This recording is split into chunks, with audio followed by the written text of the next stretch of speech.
মাননীয় বিরোধী দলীয় উপনেতা নার্গিস আক্তারের কাছ থেকে তার বক্তব্য। ধন্যবাদ মাননীয় স্পিকার।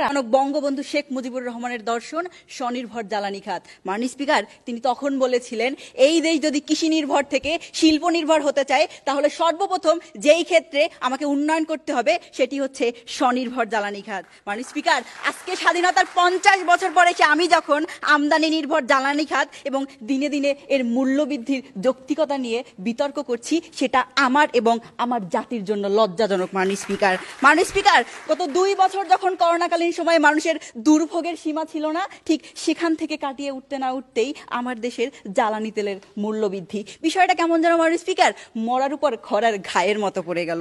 মাননীয় স্পিকার, লক্ষ্য করুন, যেখানে আমার দেশের মানুষ খেতে পাচ্ছে না, এই 40 থেকে 50 টাকা কম দরে তেল, চাল, ডালের জন্য ঘন্টার পর ঘন্টা টিসিবির লাইনে দাঁড়াচ্ছে, ঠিক তখনই আমার দেশের সরকার কি করছে?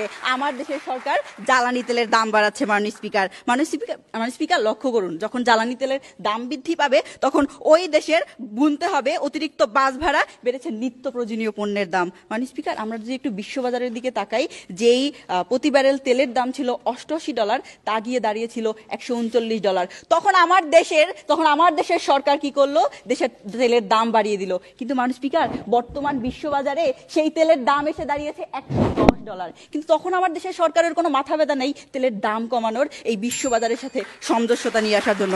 মাননীয় স্পিকার, আপনি যখন বিশ্ববাজারের সাথে তাল মিলিয়ে এই আমার দেশের জ্বালানি ক্ষেতের মূল্য বৃদ্ধি করবেন, তখন সরকার দলের কাছে আমার একটি প্রশ্ন, ওই হংকং এর কথা আপনি যে বলে গেলেন, সেই হংকং এর নাগরিককে যতটুকু ওই দেশের সরকার হচ্ছে সুযোগ সুবিধা দিচ্ছে, তার কতটুকু সুযোগ সুবিধা আপনি আমাকে দিচ্ছেন? সেই দেশের কতটুকু সক্ষমতা রয়েছে এই অতিরিক্ত দরে তেল ক্রয় করার? আমার কতটুকু সক্ষমতা রয়েছে এই অতিরিক্ত দরে তেল ক্রয় করার? বিশ্বে যখন গত 20 বছরে তেলের দাম বাড়িয়েছে 17 বার, আপনিও বাড়িয়েছেন 17 বার, কিন্তু বিশ্বে যখন তেলের দাম কমিয়েছে সেই 17 বার, আপনি কমিয়েছেন মাত্র 4 বার। সেখানে আপনি যদি আজকে বিশ্ববাজারের দোহাই দিয়ে দাম বৃদ্ধির মতো অযৌক্তিক কথাগুলোকে যৌক্তিক বলে এই সংসদে উত্থাপন করেন, সেটি আসলে ভিত্তিহীন এবং অযৌক্তিক।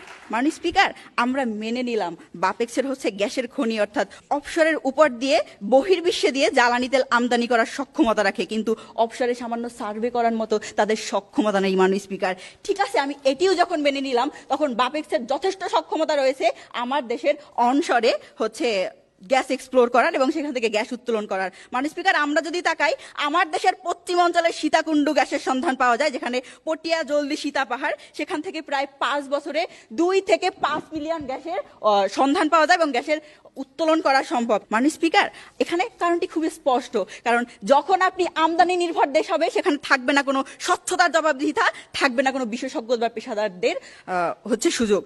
মাননীয় স্পিকার, তখন সেই দেশে দুর্নীতি হবে আর আমরা হয়ে যাই দুর্নীতিতে চ্যাম্পিয়ন। মাননীয় স্পিকার, আমার দেশে ইউরেনিয়াম পুড়িয়ে হচ্ছে বিদ্যুৎ উৎপন্ন করা হয়, গ্যাস পুড়িয়ে বিদ্যুৎ উৎপন্ন করা হয়। কেন মাননীয় স্পিকার?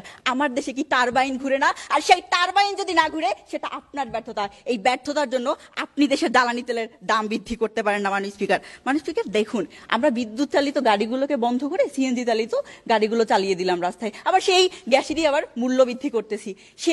সেই জায়গায় দিয়ে আমি এশিয়ার চায়নার দিকে তাকাই, চায়না কি করছে? চায়না মাননীয় স্পিকার বিদ্যুতের ট্রেন চালাচ্ছে। মালয়েশিয়া কি করছে মাননীয় স্পিকার? মালয়েশিয়া বিদ্যুতের চালে স্কুটির মাধ্যমে যানবাহন এবং পরিবহন ব্যবস্থায় বিপ্লব সাধন করেছে।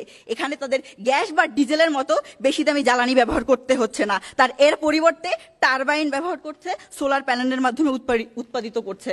তাই আজকের এই সংসদে এই প্রস্তাবটি যদি গৃহীত হয়, তাহলে মানবতার পরাজয় হবে। মাননীয় স্পিকার, ধন্যবাদ। মাননীয় স্পিকার, ধন্যবাদ সবাইকে। আমরা এবারে বক্তব্য শুনবো।